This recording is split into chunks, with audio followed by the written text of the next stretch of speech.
The hearing hall on Station 9 was loud and crowded. Aliens of all shapes and sizes filled the large room. Some had scales, some had fur, some had bodies made of something that looked like moving stone. They all wanted the same thing. They all wanted the job. The job was simple on paper: protect a visiting dignitary, keep them alive. The pay was very good, good enough to make warriors from across the galaxy travel here and wait in line like children hopping to be picked for a game. Walked through the main entrance at exactly noon. He was not impressive to look at. He was 43 years old, but he looked older. His black hair had lines of running through it. A long scar ran from his left temple down to his jaw. It was old and faded, like a memory that refused to disappear.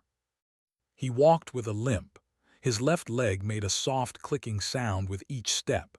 It was a prosthetic, a machine made to replace what he had lost. It worked well enough, but it could not hide what it was. The room went quiet when he entered. Then the laughter started. A massive warrior was the first to react. His name was X, and he was known across 3 star systems for his combat record. He had 4 arms, each one thick with muscle. His skin was like armor, dark green and covered in small ridges. He stood nearly 2.5 meters tall. "Look at this," X said loudly. He wanted everyone to hear. "A human. They actually let a human in here." More laughter followed. A group of assassins clicked their mandibles in amusement. Their bodies were covered in sharp edges, and their eyes reflected light like broken glass. Next to them stood a berserker. He was almost 3 meters tall and built like a mountain. Even he made a sound that might have been a chuckle. Ignored them. He walked to the registration desk where an administrator sat. That had 6 eyes arranged in 2 rows of 3. Its body was thin and covered in pale blue skin. It held a stylus in one of its 4 delicate hands. "Name," the administrator asked without looking up. "Species." "Human." Now the looked up. All 6 eyes blinked at different times. "Human," it repeated, as if tasting a strange word. "We do not get many humans applying for high-security positions." "I am aware," said. "Military experience." Republic of Korea Armed Forces, 22 years of service. The made a note, conflicts participated in. Was quiet for a moment. The noise of the hall seemed to fade around him. "The silence," he said finally. The stylus stopped moving. The 6 eyes all focused on him at once. For a long moment, neither of them spoke. "I see," the administrator said. Its voice had changed. It was softer now, more careful. "Please take a seat. You will be called." Nodded and walked to a corner of the room. He found an empty bench and sat down. He did not talk to anyone. He did not try to make friends or allies. He simply sat and waited. X watched him go. Thus 4 arms crossed over his chest. "Pathetic," he said to his companions. "Humans are weak, short lives, soft bodies. They have only been in space for 200 years. They are infants compared to us." "I heard they die if the temperature changes too much," one of them said. "Their bodies cannot adapt." "I heard their bones break easily," another added, "like dry branches." "And look at that one," X continued. "He is already broken, missing a leg, old. What does he think he can offer?" He laughed again. "Perhaps they will hire him to clean the floors." Heard every word. His face showed nothing. He had heard worse. He had survived worse. The interviews began. One by one, the mercenaries were called into a side room. They went in proud and confident. Most came out the same way. They boasted about their performances. They talked about their kill counts, their victories, their superior genetics. X was particularly loud after his interview. "They were impressed," he announced to anyone who would listen. "I showed them recordings of my campaigns. 47 confirmed kills in the uprising alone. They know quality when they see it." The assassins spoke of their stealth training. Generations of selective breeding had made them perfect killers. They could move without sound, strike without warning, disappear without trace. The berserker simply flexed his massive arms. His species did not need words. Their bodies spoke for them. Hours passed. The crowd in the hall grew thinner as more candidates were processed. Some were dismissed immediately. Others were told to wait for a final decision. Finally, a voice called out, "Human, you are next." Stood, his prosthetic leg clicked softly as he walked toward the interview room. He felt the eyes of every remaining mercenary on his back. He heard their whispers, their jokes, their dismissals. He did not care. The interview room was small and plain. A single table sat in the middle with two chairs on opposite sides. The same administrator sat on one side, took the other. "Let us begin," they said. "Your file says you served for 22 years. That is longer than most humans serve." "Yes." "You reached the rank of colonel before retiring." "Yes." "You have multiple commendations, awards for valor, for leadership." The paused, "for survival." Said nothing. "Your file also mentions significant injuries. Your left leg was lost in combat. You have 17 documented scars from various weapons. You spent 8 months in a medical facility recovering from injuries that should have killed you." The doctors were good at their jobs, said. They studied him with all 6 eyes. "Tell me about the silence." The room felt colder. His hands rested on the table. They were steady. They had learned to be steady a long time ago. "It was a war," he said simply. "Against the Void incursion." "Yes." They leaned forward. "The Void incursion is not well known outside human space. Those who know of it do not speak of it often. Why is that?" Met the administrator's gaze. "Because there is nothing good to say." "How long did the war last?" 7 years. "How many humans fought?"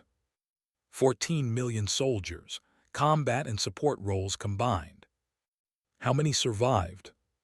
Was quiet for a long moment. When he spoke, his voice was flat, empty of emotion. 200,000. They sat back. Its stylus had stopped moving long ago. "That is a survival rate of less than 2%. "Yes." "And you were one of them." "Yes." The administrator made a final note on its device. Then it looked at with something that might have been respect, or perhaps it was fear. With 6 eyes, it was hard to tell. "That will be all," they said. "Please return to the waiting area. The dignitary will arrive soon and make the final selection personally." Stood, he nodded once and walked out of the room. His prosthetic leg clicked with each step. Behind him, the administrator stared at the file on its screen. 200,000 survivors out of 14 million. The administrator had processed thousands of candidates over its career. It had seen warriors from the deadliest species in the galaxy. It had reviewed kill counts in the hundreds, the thousands. But this was different. This was not about how many enemies a soldier had killed. This was about what that soldier had endured. They closed the file and prepared for the next candidate. But its 6 eyes kept returning to the door where the human had exited. Something was coming. It could feel it in the way the air had changed when the human spoke those 2 words. The silence. Whatever that war had been, whatever horrors it contained, they had walked into this station in the body of a limping man with hair and tired eyes. And for reasons it could not explain, the administrator felt afraid. The waiting was almost over. Word spread through the hearing hall like fire through dry grass. The dignitary's ship had entered the station's space. It would dock within the hour. The remaining candidates gathered near the main viewing window. They wanted to see the ship. They wanted to understand what kind of being they might serve. Stayed in his corner. He had no need to see the ship. Ships were just machines. What mattered was the person inside. X pressed his face close to the transparent wall. His forearms were tense with excitement. "There," he said, pointing with one hand. "That is the ship." It was beautiful in a terrifying way. The vessel was black and organic-looking, like something grown rather than built. Strange patterns of light moved across its surface. They pulsed slowly, like a heartbeat. The ship was large enough to carry a small army, but it moved through space with the grace of a predator. "Design," one of them whispered. There was fear in its voice. "That is a royal vessel." The mood in the hall changed. They were not just another alien species. They were one of the oldest civilizations in the known galaxy. Their empire spanned thousands of star systems. Their queens had ruled for longer than most species had existed. And now one of those queens was about to walk through their doors. The ship docked with a sound like thunder rolling through the station. The walls vibrated, the lights flickered, then everything went still. Minutes passed, they felt like hours. Finally, the main doors of the hearing hall opened. She entered like a goddess of death. Queen stood 8 feet tall. Her body was covered in a hard shell that shone like polished obsidian. Patterns of light moved beneath her surface, glowing in colors that had no names in human language.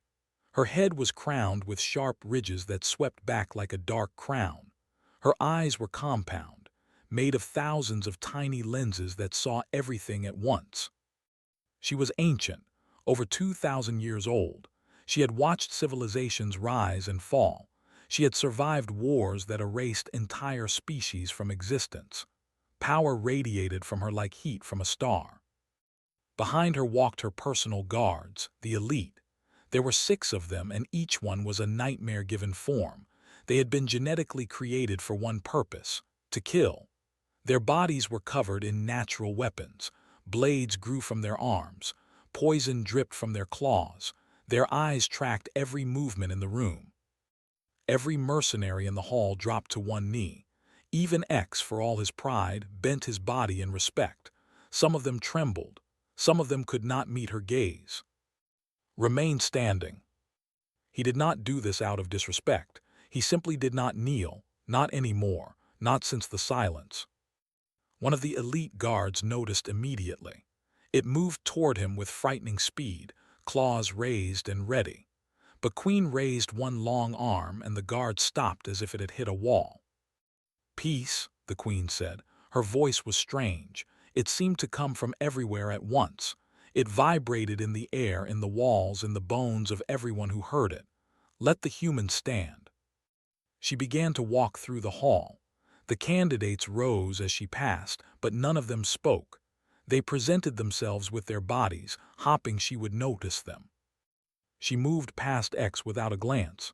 His face fell, but he said nothing. She moved past the assassins. They displayed their blade arms, showing off their deadly beauty. She did not stop. She moved past the berserker. He flexed his massive muscles and roared softly to show his strength. She walked by as if he was not there. Then she reached the corner where stood. She stopped. Her thousands of eyes focused on him. He could feel the weight of her attention like a physical force pressing against his chest. But he did not look away. He did not lower his gaze. "Human," she said. The single word filled the entire hall. "Yes," replied. "Your file was given to me before I arrived. I have read it many times." She tilted her head.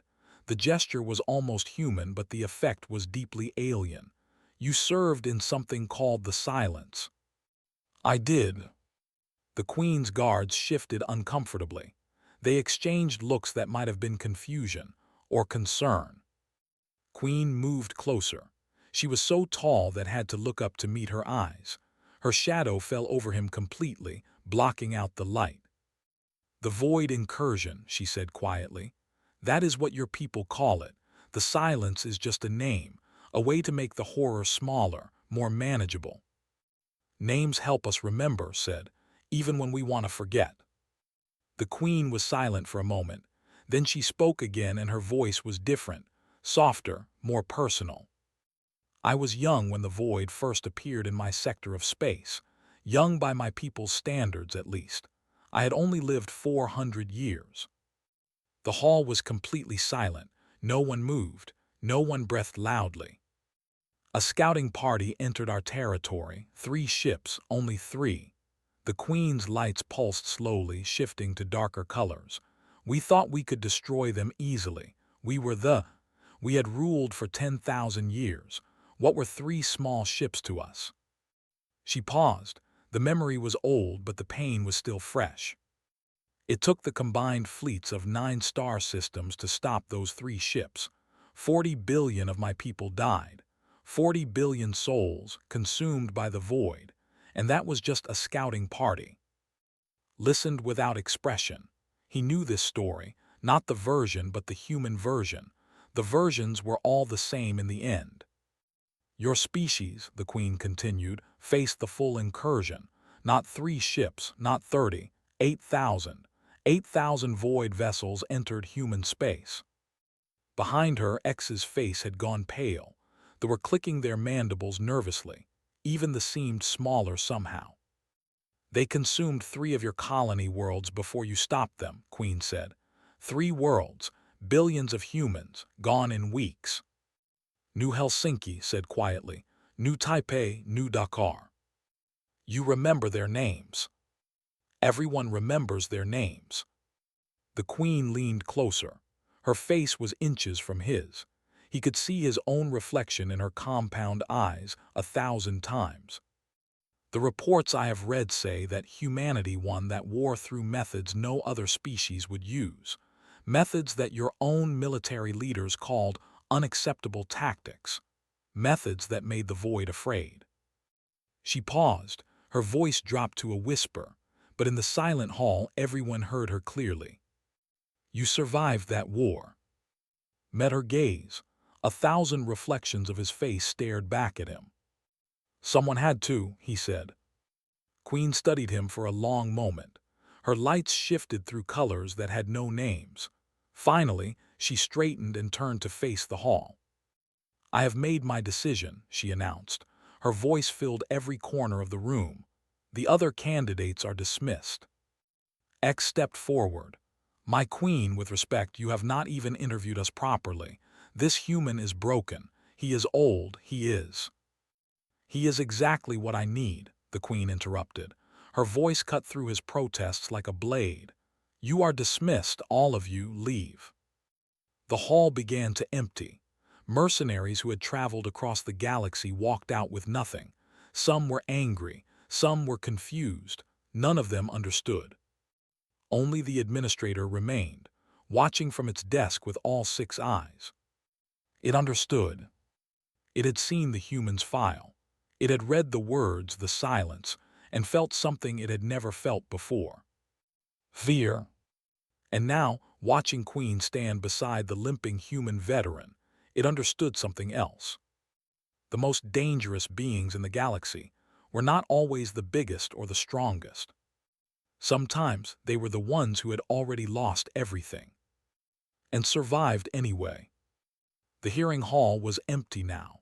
Only Queen and her 6 elite guards remained. The administrator had quietly slipped away, taking its files and its fear with it. The Queen moved to the center of the room. Her guards spread out around her in a protective circle.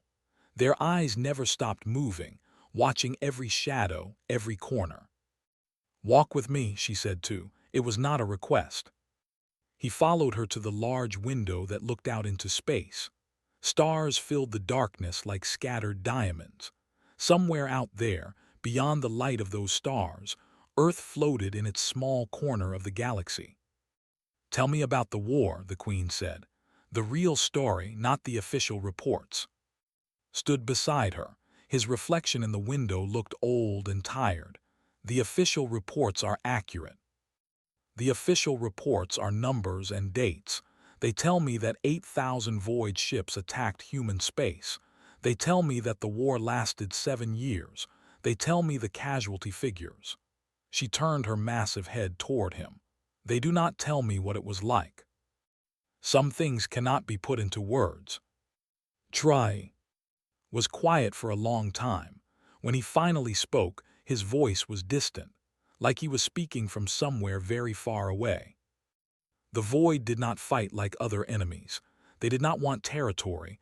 They did not want resources. They did not want to conquer us. He paused. They wanted to consume us, every human, every animal, every plant, every bacteria.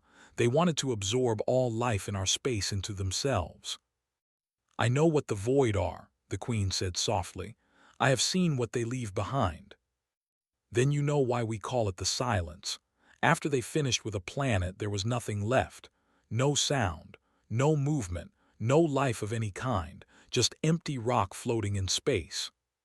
How did you fight them? At first, we fought the way every species fights. We sent our fleets. We fired our weapons. We tried to destroy their ships with missiles and energy beams. Hands tightened into fists. It did not work. Their ships healed themselves. Their weapons adapted to our defenses. For every ship we destroyed, 10 more appeared. This is consistent with other reports of void encounters, the Queen acknowledged. By the end of the first year, we had lost New Helsinki. 12 billion people. Gone, not dead. Gone, absorbed into the void like they had never existed. And your military leaders, what did they decide? Turned away from the window, he looked at the Queen directly. They decided that if we could not win a normal war, we would fight an abnormal one. The elite guards shifted uncomfortably. Even they, bred for combat, seemed disturbed by his tone. We started with the star, continued. The Void had gathered most of their fleet in the new Taipei system. They were preparing to consume the planet. Our scientists calculated that if we destabilized the star, if we made it collapse early, the explosion would destroy everything within the system, including your own people on the planet. Yes, 3 billion humans were still on New Taipei. We could not evacuate them in time. Our leaders made a choice. His voice was flat, empty. They collapsed the star. The Void lost 2,000 ships in the explosion. So did we, along with everyone on the planet. The Queen said nothing. Her lights pulsed in slow, dark patterns. That was just the beginning, said. When the Void came to New Dakar, we tried something different. We knew their ships absorbed biological matter, so we gave them something to absorb. The bioweapon program. We infected our own people, volunteers at first. Then, when there were not enough volunteers, we used prisoners. We gave them diseases that our scientists had created specifically for the Void. Then we put them in shuttles and flew them into the enemy ships. You used your own people as weapons. We used whatever we had. His voice cracked slightly, but he continued. The diseases worked. They spread through the Void ships like fire. Thousands of their vessels died from the inside, but it was not enough. It was never enough. What else did you do? Everything. The word came out like a confession. We attached antimatter bombs to evacuation ships and flew them into Void formations. We poisoned entire planets before the Void could reach them, denying them the biological matter they needed. We created AI systems designed to fight without human oversight, even though we knew they might turn on us later. The Queen studied him with her 1,000 eyes. And you personally, what did you do? Was silent for a long moment. When he spoke again, his voice was barely above a whisper. I was stationed on New. It was a colony world smaller than the others. When the Void came, we knew we could not win. We had one evacuation ship, room for 8,000 people. There were 20,000 civilians trapped in our sector. You had to choose. I was the ranking officer. The decision was mine. He closed his eyes. We selected based on survival probability, age, health, skills needed for the colony's future. Families with young children were prioritized. The elderly and sick were left behind. And you, did you take a seat on the ship? No, someone had to stay and hold the line while the ship launched. I volunteered. So did 300 other soldiers. He opened his eyes. The Void reached our position 2 hours after the ship left. We were supposed to buy them 3 hours of time. How long did you actually last? 19 hours. The Queen's lights shifted to colors that humans could not see. How many of your 300 soldiers survived? 7. I was one of them. We were found 3 days later by a rescue team. Most of us were more dead than alive. He looked down at his prosthetic leg. I lost my leg to a void absorption attempt. The medical team had to cut it off before the process spread to the rest of my body. And the ship, the 8,000 civilians. They reached safety. The colony of New exists today because of them. His voice was steady now, controlled. That is what we tell ourselves. That is how we justify the choices we made. Queen was quiet for a long time. Her elite guards stood like statues, but their eyes had changed. They looked at differently now, not with pity, not with sympathy, with something closer to recognition. In 2,000 years, the Queen finally said, I have ordered soldiers to their deaths many times. It is the burden of rulers. We make the hard choices so others do not have to. Yes, but I have never stood beside them when they died. I have never held the line with them. She paused. You did. It was the only choice I could live with. That is exactly why I chose you. The Queen turned to face him fully. In 3 days I will attend a summit on the neutral station of Prime. Representatives from 47 species will be there. Half of them want me dead. My enemies have been planning something. I can feel it. You want me to protect you. I want someone who understands what it means to face impossible situations. Someone who knows that survival sometimes requires terrible choices. Someone who will not run when the darkness comes.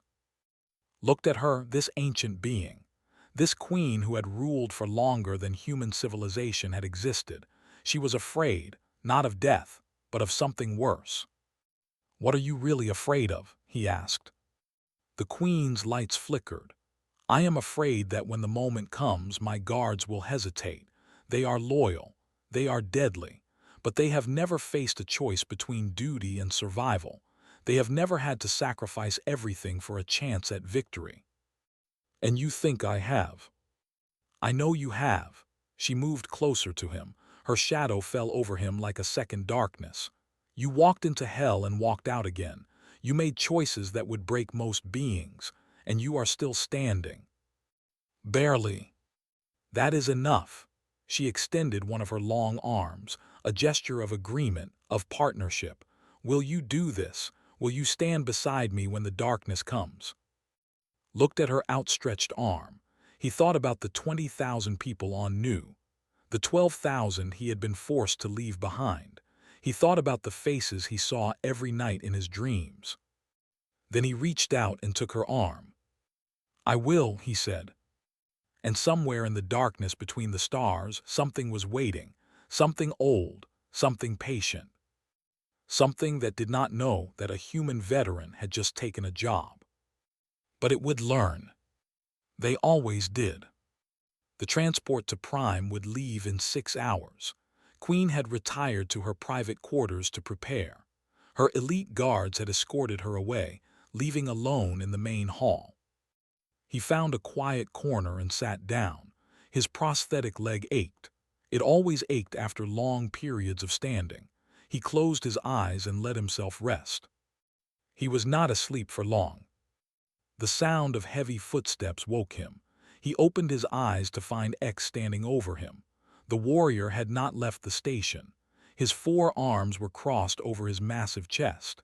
His face was twisted with anger. Human, X said. The word was full of contempt. Looked up at him calmly. You stole my position. You took what was rightfully mine. The queen made her choice. I had no control over it. She chose wrong. X leaned closer. He was so large that his shadow blocked out the light completely. I have fought in 17 campaigns. I have killed enemies from a dozen different species. My family has served in military positions for 8 generations. What have you done? You are just a broken human from a minor species. Said nothing. He had learned long ago that words were wasted on people like this. I am going to teach you a lesson, X continued. I am going to show everyone that humans do not belong in positions of power. When I am done with you, the Queen will have no choice but to hire me instead. That is not how this works. It is exactly how this works. X stepped back and spread his forearms wide. I challenge you, human, here, now, combat without weapons. First to yield or fall unconscious loses. His mouth twisted into a cruel smile. Unless you are too afraid to accept. Looked at the for a long moment. He was tired, his leg hurt. He had no desire to fight. But he also knew that walking away would not solve anything. X would follow him, would continue to cause problems, would become a threat at a time when he needed to focus on protecting the Queen. Sometimes the only way out was through. Fine, said. He stood up slowly. His prosthetic leg clicked as he put weight on it. Word spread quickly. Within minutes, a crowd had gathered. The other mercenaries who had been dismissed earlier returned to watch. Even some of the station's regular workers stopped to observe. X stood in the center of the hall. He was a mountain of muscle and armor. His species had evolved as apex predators on a high-gravity world. They were naturally strong, naturally tough, and naturally violent. Walked toward him. He removed his jacket and placed it on a nearby bench. Underneath, he wore a simple shirt. His arms were visible now, covered in old scars and military tattoos, the marks of someone who had seen too many battles. The crowd murmured. Some of them laughed. The difference between the two fighters was almost comical. X was twice his size and had twice as many limbs. The outcome seemed obvious. Any rules? Asked. First to yield or fall unconscious, X repeated. No weapons, no outside interference, he smiled cruelly. I will try not to kill you. Humans break so easily. Nodded. He did not stretch or warm up. He did not take a fighting stance. He simply stood there, weight balanced evenly, arms relaxed at his sides. Begin, someone in the crowd shouted. X attacked immediately. He was fast for his size. His forearms swung in a devastating combination. Each blow had enough force behind it to break bones and shatter organs. The attack was overwhelming, brutal, unstoppable. Was not there. He moved like smoke, like water, like something that had learned how to disappear between moments. 1 second he was in front of X. The next second he was beside him. The fists hit nothing but air. X roared in frustration. He spun and attacked again, faster this time, harder. His forearms became a storm of violence. Flowed around every strike. He did not block. He did not parry. He simply was not in the places where the attacks landed. For a man with a limp, he moved with terrifying efficiency. No wasted motion. No unnecessary steps. The crowd had gone silent. They were watching something they did not understand. X was one of the most feared warriors in 3-star systems. He had never lost a fight, and now he could not even touch his opponent. Stand still, X screamed. His composure was breaking. Fight me like a warrior. Did not respond. He continued to move, to watch, to wait. Then he saw his opening. X overextended on a wild swing. His upper right arm went too far. His balance shifted slightly to the left. A tiny mistake, almost invisible. Moved. He stepped inside X's guard, past the 4 swinging arms, into the space where no enemy should ever be. His elbow drove upward into this primary throat, not the hardest strike, just enough to disrupt his breathing. X gasped. His hands went to his throat instinctively. For just a moment he was unprotected. Dropped low, his prosthetic leg planted on the ground. His organic leg swept outward, catching X's secondary knee at the joint.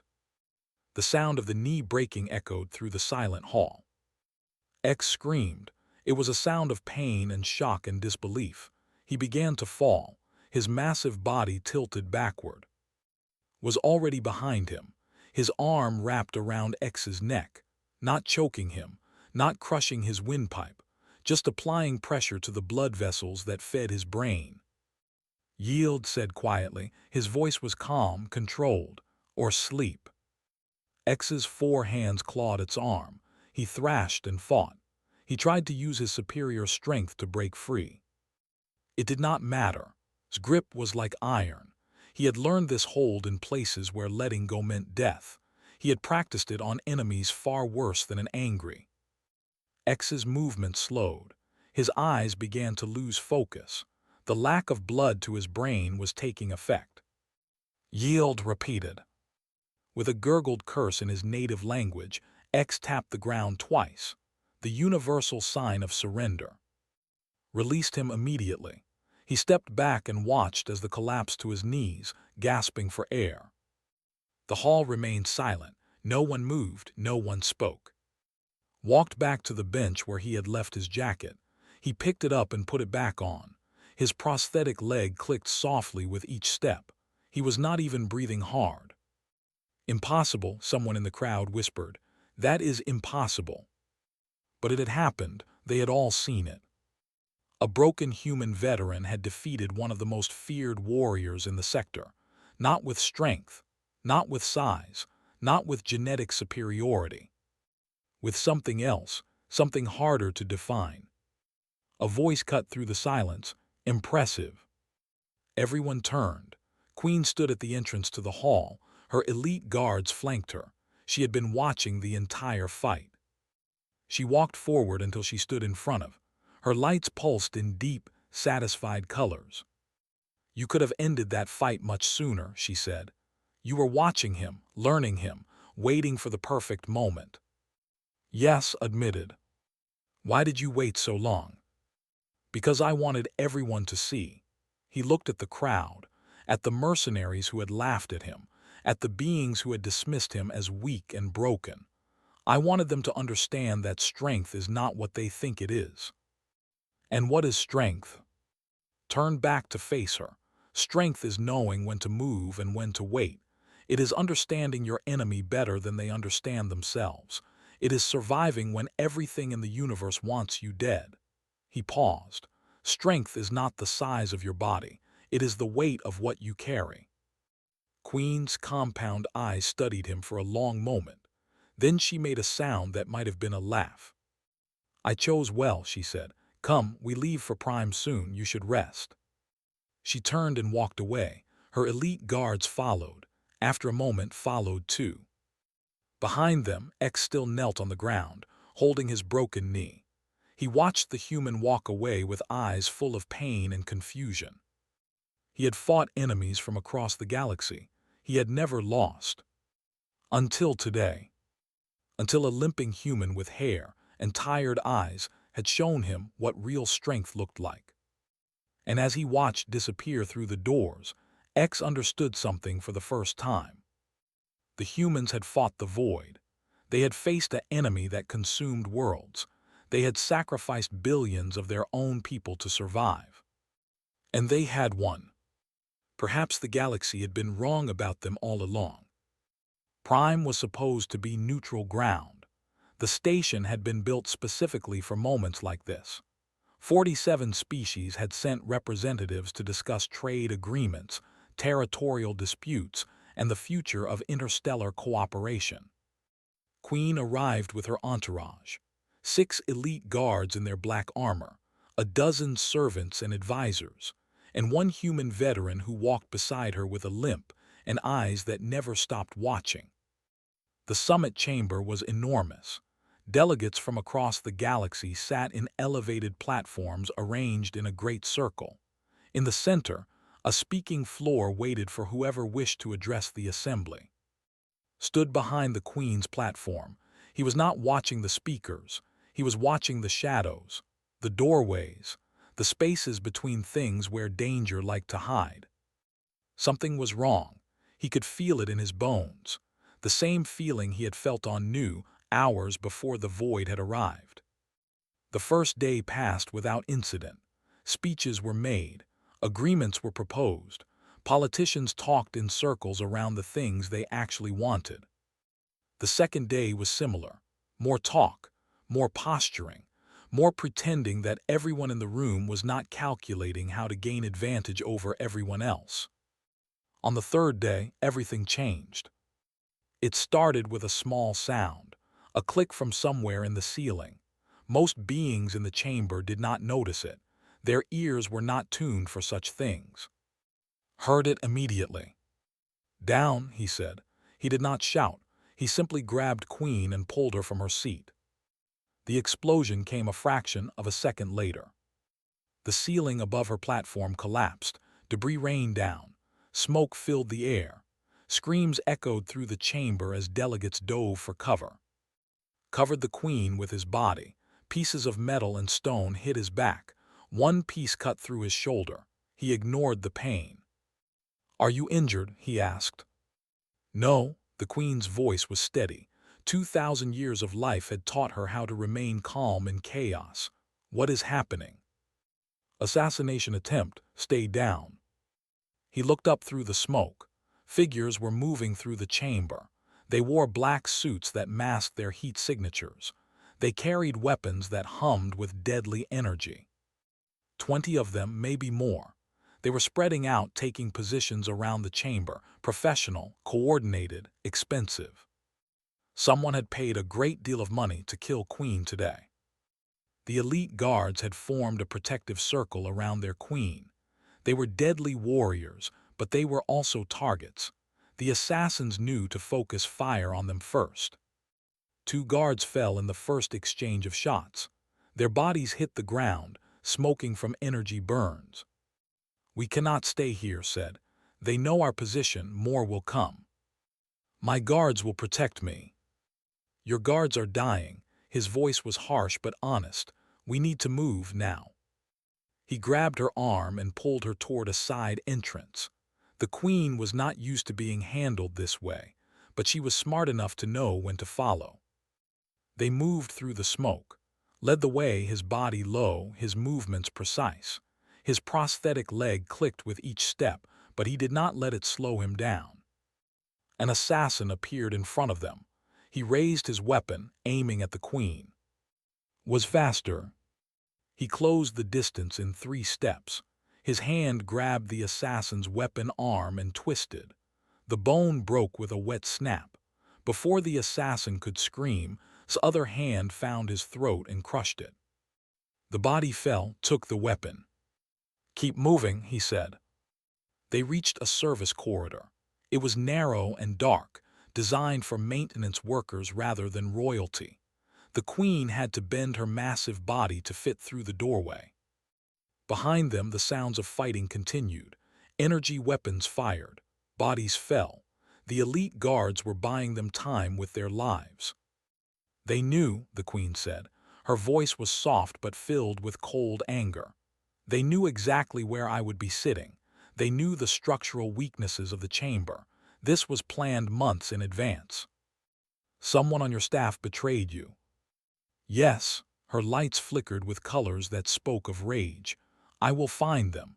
I will make them regret every breath they have ever taken. First we survive." They continued down the corridor, checked every corner, every doorway, every shadow. He could hear footsteps behind them. The assassins had found their trail. "How many?" the Queen asked. "At least 10 following us, probably more ahead." "We are trapped." "Not yet." They reached an intersection, stopped and listened. Footsteps from the left, voices from the right. The only clear path led deeper into the station's maintenance areas. "This way," he said.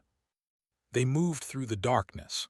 The Queen's bioluminescence provided the only light. In her glow looked like a ghost, pale, wounded, bleeding from his shoulder and a dozen other cuts. But still moving, still fighting. They emerged into a large storage area. Crates and containers were stacked in rows that stretched toward a distant ceiling. It was a maze of metal and shadow. "We make our stand here," said. "There are too many of them." "Numbers do not matter, only choices matter." He found a defensible position between 2 large containers. The Queen could shelter behind them while he controlled the approach.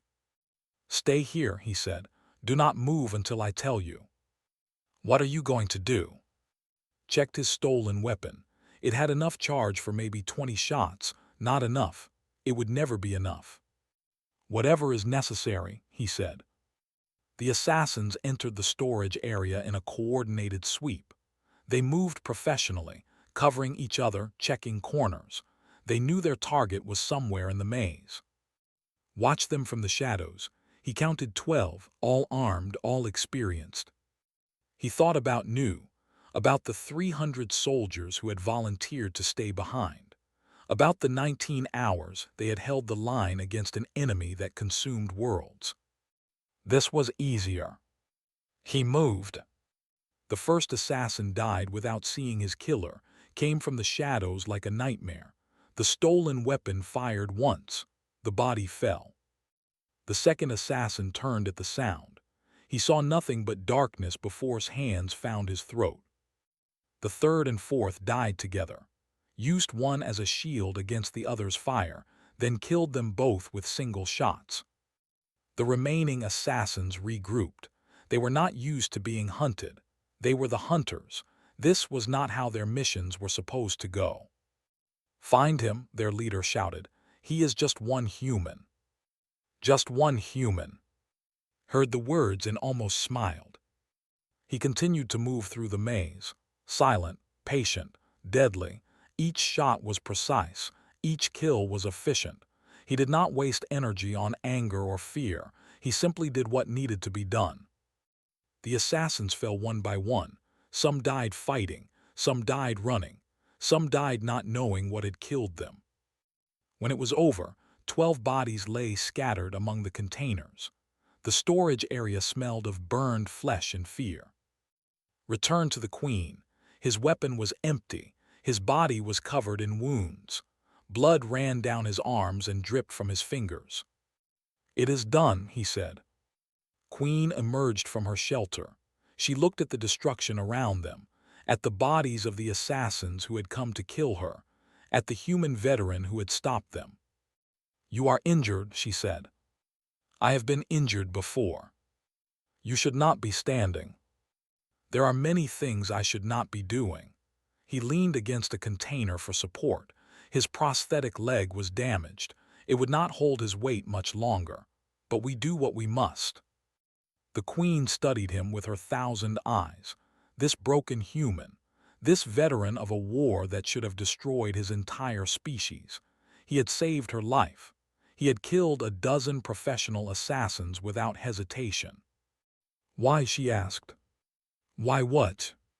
Why do you keep fighting? You have given enough. You have suffered enough. You could have retired. You could have found peace. Why do you keep walking into the darkness?" Was quiet for a long moment. When he spoke, his voice was tired but certain. "Because when I close my eyes, I see the faces of everyone I could not save.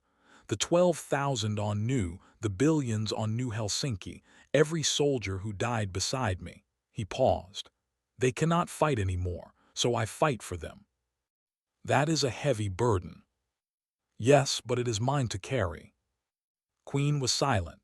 In 2,000 years she had met countless warriors, beings who fought for glory, for power, for revenge. She had never met anyone who fought for ghosts. She extended her arm, not as a ruler, as an equal. "Thank you, I will not forget this."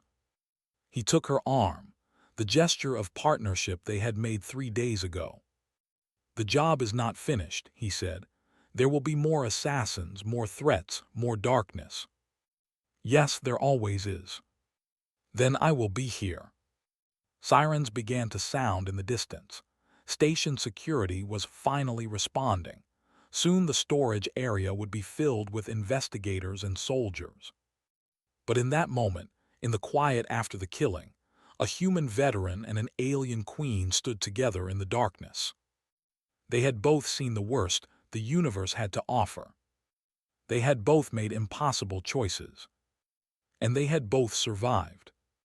That was what humans carried with them wherever they went, not just the weight of their trauma, but the strength that grew from surviving it. The galaxy had laughed when the human veteran took the job. They would never laugh again. Because now they understood the truth. Humans did not win their wars through size or strength or genetic superiority. They won by refusing to give up, by walking through hell and coming out the other side, by carrying their dead with them and fighting in their name. And when the darkness came, as it always did, humans would be there to meet it, with tired eyes and bodies and hearts that would not stop beating. That was what the galaxy had failed to understand about humanity. They were not the strongest species in the universe. They were simply the ones who kept going. No matter what.